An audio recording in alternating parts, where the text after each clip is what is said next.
Welcome back to On the Shoulders of Giants. I'm in the community again. I'm in the streets, and I told you I'm going to bring you more of the people from my community who are making my community happy. So this is what we're doing here. So remember, hit that like button, comment, subscribe. YouTube is shadow banning, they tripping, but they're not going to stop us from getting this information out. So the person that I have with me today is one of the, I would say, the handful of people that I would say help set the foundation for me. Some of the shoulders that I stand on in this community that have showed me the way and is still showing me the way and have opened up doors for myself and others to be able to go out and make a difference in the community. Laid the foundation. We are the second generation coming along and carrying the torch. This is Miss Shelia Morris. How you doing today, Miss Shelia? I'm doing wonderful, Joe. How are you? I'm doing great. And thank you for being a part of this podcast, being a part of this channel, being a part of my journey as I mature as a community activist, somebody who pointed to my community. I've learned a lot from you. So first and foremost, I want to thank you for all that you've poured into me and all that you've poured into our community. Well, thank you for being a great student. I appreciate you. You did a good job. So for those who don't know you, let's give people a little background information about yourself before we move into what you do in the community and your why. Okay, so I am Shelia Morris from Tallahassee, Florida. I am a graduate of the Florida A&M University Happy Homecoming. I am a mother, I am a daughter, I am a sister, and I am a friend. I am a soror, and I am just community. Okay. So how long have you been in this Tallahassee community, and when did you first get started as far as being active in the community? So I'm from Tallahassee, so I've been here all my life, 59 years.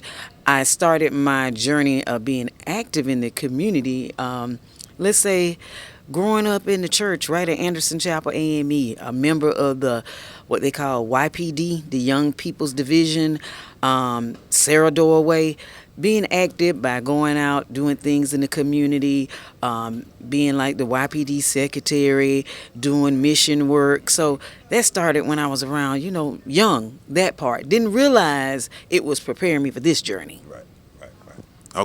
Okay. And that's good, too, because a foundation has to be set for somebody, for all of us. So there are shoulders that you stand on as well. Yes. So that your experience with the YPD kind of helped lead you to here. So you are from Tallahassee. So are you graduate of Florida A&M? Yes. So what led you? Because I know most of us from Tallahassee, we want to go other places. What led you to FAMU, and how did your time at FAMU even impact you or even inspire you towards what you're doing today? Well, having many relatives that had graduated from Florida A&M was a plus.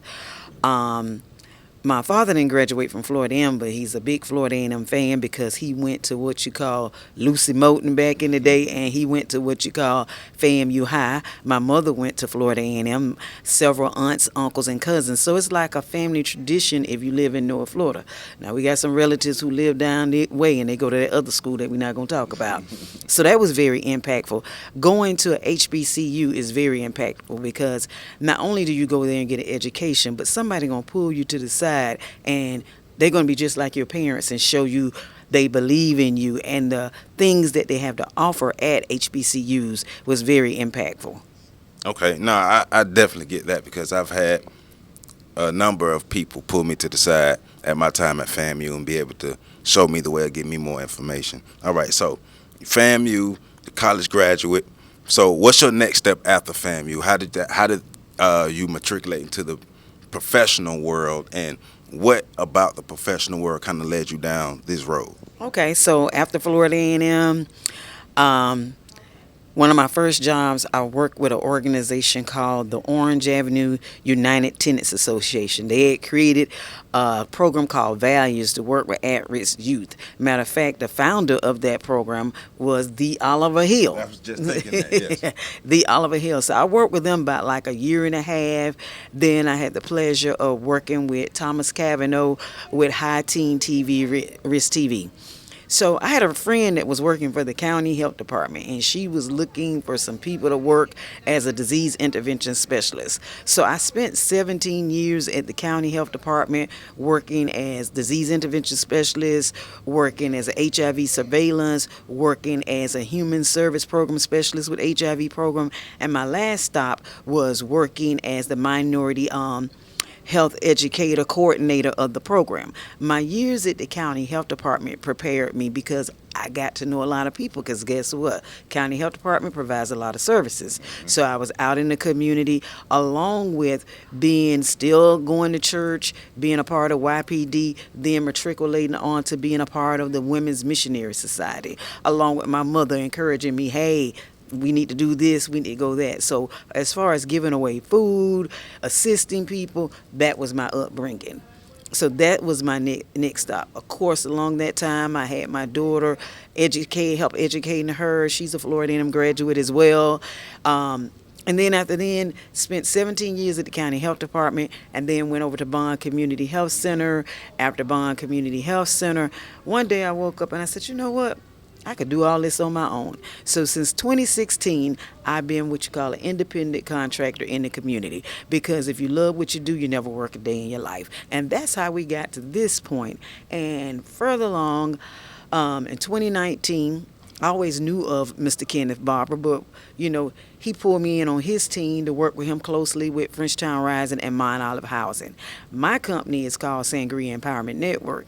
It's been around since maybe say 2010. It was originally Sangria Events, but I changed it to a network because we do so many things, from helping people with voter registration, voting rights, all those type political things, helping with homeless factors, helping people find jobs. Check my website out. It'll tell you everything on there. But that's where I'm at now. So I am, if you want to call me the plug, the connect the dot person.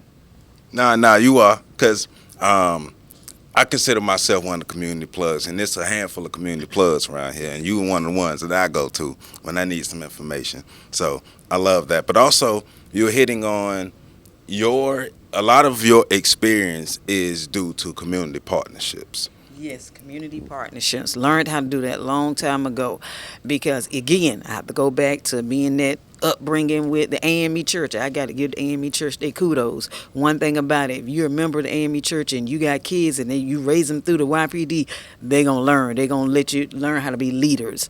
So doing the community partnerships, partnering with other churches, and it's growing up, having community events, partnering. Like Joe and I have partnered on so many different events. I can think back to about 2016, 2017, he did an author's week, and we partnered at Tony's Restaurant. Making everything work. So, it's so many ways that you can get information out to the community other than just having a community forum, just like Joe is doing right now. We out here on the street. No, that's real. Just being able to use our critical thinking, think outside the box, see what's working, see what's not working, but also utilizing the strength of the community. But I do want to go back to some of the things you said just to make sure my audience is on the same page with us. Because you talked about being a disease intervention specialist, just letting them know that's basically, in the world of HIV/AIDS, these are the people who go out and boots on the ground literally are finding those who have HIV or STIs and trying to get them in to get treatment. So they are able to find those who others can't find. But also, you mentioned Mr. Kayla Norris Barber, and that's whose establishment that we're in right now, this Exclusive Fashions. So this is becoming one of the staples in the community, and Mr. Barber has also been able to make his mark in the community as well. The Barber family, period, has been able to make a mark in this community. So how did you and Mr. Barber become connected? So I always knew Mr. Barber, but in 2019, Mr. Barber had a great idea. He wanted to create Frenchtown Rising, and he asked me to be a part of his team. Like I said, I knew of him, but during 2019, we kind of worked on some other projects through other people, and that's another thing about collaborating. Joe and I have collaborated on things, and he's gotten a chance to meet people that I work with, and I got a chance he worked with. So a lot of times being able to connect with other people, and so So ever since 2019, we've been working with Frenchtown Rising, Mount Olive Affordable Housing. Frenchtown Rising is a show that is produced every Friday night before all FAMU home games. Mount Olive Affordable Housing, we conduct various housing workshops and connect you with the right people to help you to be able to purchase a home. Matter of fact, we got one coming up on November the 10th. You'll see more about that in the community. So that's how we connected. Okay, and like she says, Frenchtown Rising is an event that brings out all of the community, and especially for homecoming when they have like the big artists, Rick Ross. Who they have last year? Last year we had Confunction and Angela Wimbush. We took it back old school to our great pioneers.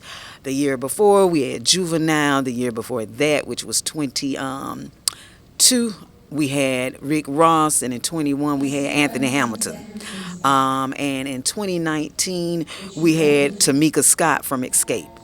But Frenchtown Rising, basically, like you say, is an event like brings out the community. We have celebrities during homecoming, but it's a great event for vendors to come out. You have so many vendors, and that's one of the part I really love about Frenchtown Rising is the amount of vendors that are lined along the street. So in that, talking about putting together community events or even getting out into the community, because you have a long history of that. So I want to talk a bit about strategy and how to.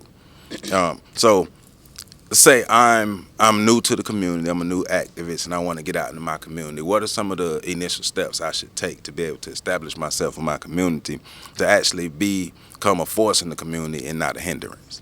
Well, one of the main things is by attending other community events. That's how you meet people. One, align yourself with people who are doing things in the community. So, for example, if you know that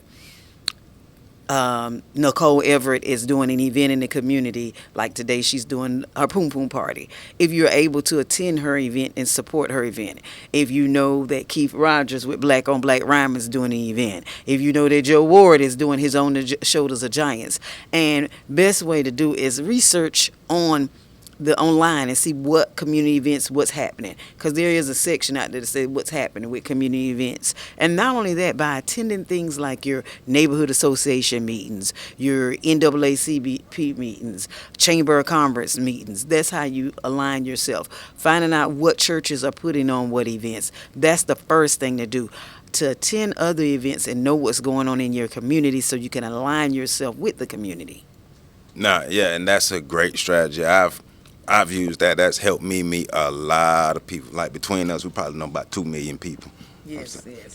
So literally, right. literally, and it being able to so people know who you are. They may not know your name. They may end up calling you auntie, or they may say, "Oh, that's the man that sell them books." Mm-hmm. But the thing is, they know you. And they know how to catch up with you. The other thing is about having events is once you decide to have an event, it's planning it. If you plan to fail, your event is going to be a failure.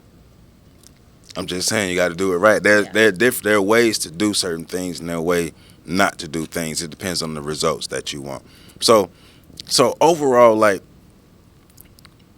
I know for me, one of my overall things is to make sure that this Tallahassee community is in a better position than it was when I was born or when I first came up in doing community work. Like, what's your overall, I guess, end goal, your overall outcome that you would want from all the work that you've done thus far? To make sure that people are satisfied mentally, physically, spiritually, and financially with a wealth of knowledge of how to attain it wherever they live, worship, and play. That's so important. A lot of times people don't get the things they need in life because they don't know how. So I take it with great pride that people say I'm the person that's the plug, but being able to just to help somebody say, how can I get a health care appointment? Who do I need to go to even sign up for health insurance? That's what I want, to make sure you empower people with knowledge. And that's why I chose to name my company Sangria Empowerment Network, because we're empowering you through a whole network. There you go. It's about empowerment. And I I love how you go about empowerment through action, because a lot of times that word is used, but it's not necessarily used in the proper context, I would say, because it's a thing of, hey, I just want to tell you that you're doing good. But from how do you define empowerment? Empowerment is not just telling somebody, but they can see that you believe in what you're doing.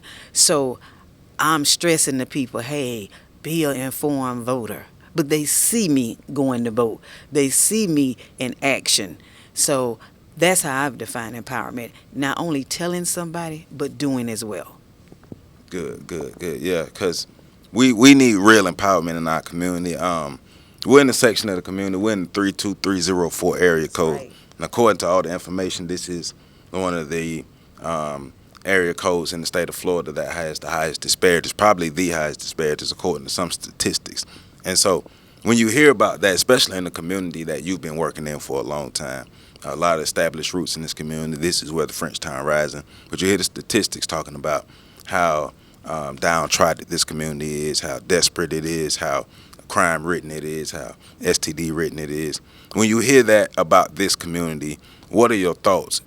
But also, what do you want people to truly know about the truth of this Frenchtown community? Okay. When I hear it, that means I need to work hard and make sure my people, again, are empowered mentally, spiritually, and financially and physically. But Frenchtown is so great. If they would go look up the history of Frenchtown, matter of fact, this is the 200th year of Frenchtown. Okay. Yeah, 200 years ago it was founded. But when you come through this community on a daily basis, you see people like Mr. Barber, your Tallahassee Urban League, all your barbershops, Artistic Barbershop, Gillum Barbershop, Miss Alexis down there with the pharmacy, Economy Drugs. You see homeowners, you see generational families, people like Boss Man, O'Shea Jackson. So that's what makes me proud that we still out here working, although it's impacted, we still out here doing our best to make a difference. And that's why it's important to have these Frenchtown Risings here. But also, it's important to have more things here to help bring the value up, but also help bring the mindsets of the people up.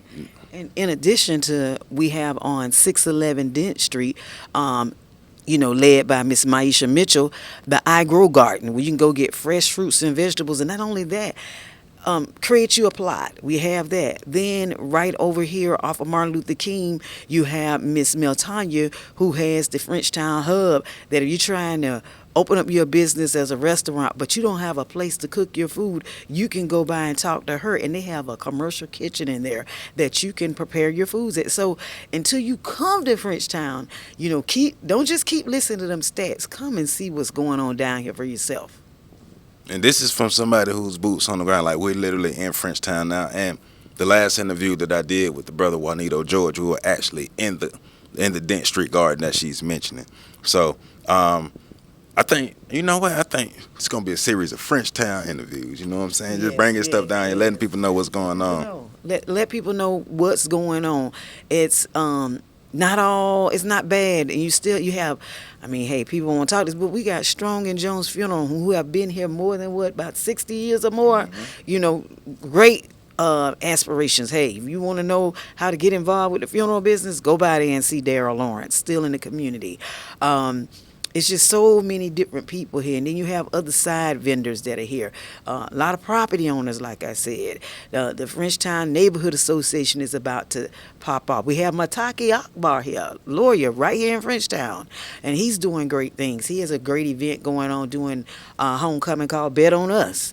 So there's so many things in Frenchtown going on, not just homecoming, but all the time. And remember, Mutaki Akbar is the son of the great Dr. Naeem Akbar, and I know y'all love Dr. Akbar out here. Yes. So, so that's a lot of the rich people that we have here in Frenchtown. You have Neighborhood Medical Center here in the Lincoln Neighborhood Center. So Neighborhood Medical Center is in the Lincoln Neighborhood Center. Miss Phaedra Brown is in there. Mr. Reggie, Mr. Kevin is in there. And the Lincoln Neighborhood Center is actually a community resource center. There's a community health center in there. There's a pharmacy. There's an after-school program. There's daycare services. There's senior services. There's after-school programs in there.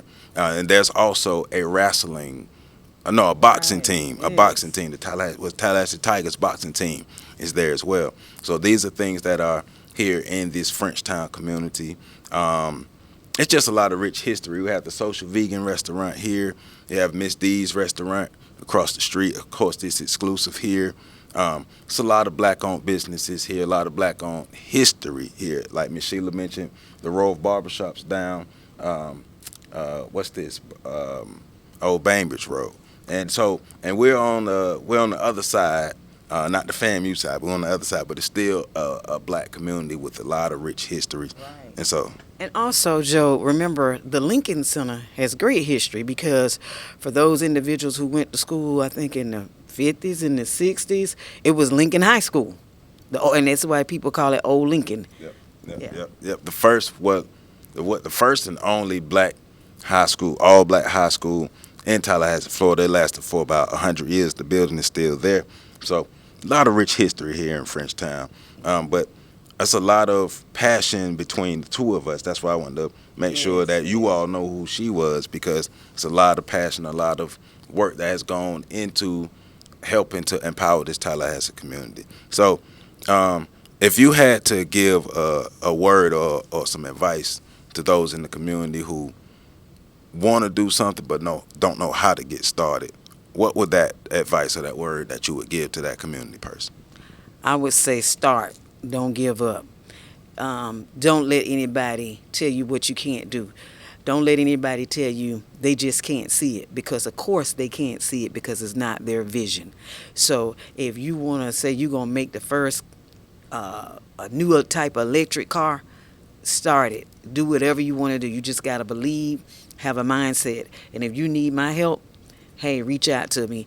Joe will make sure that he posts the information on how to email me. But just start. Just believe and start. Yep. All her contact information is in the description. But what want to give me your Instagram, at least so we can post it on here. So what's your Instagram? It's K, and my name spelled backwards, Events. All right. So it's K Alice Events. All right. So make sure you see all that flashing on the screen and everything. Make sure you follow on Instagram, and all the other links to follow her or get in contact with her is in the description. So make sure you check all that out. Miss Shelia Moore, she's been doing a lot in this community, so I want to make sure she get her flowers, because our job is to pay it forward and keep the momentum going, keep the community work going, and that's what we're doing here. So I'm Joseph Ward. This is On the Shoulders of Giants, and Miss Shelia, I appreciate you. Appreciate you, Joe. Thank you so much. You're doing great things as well, and I appreciate you. You just don't know how much. Thank you very much, and we'll see y'all next time. Peace out.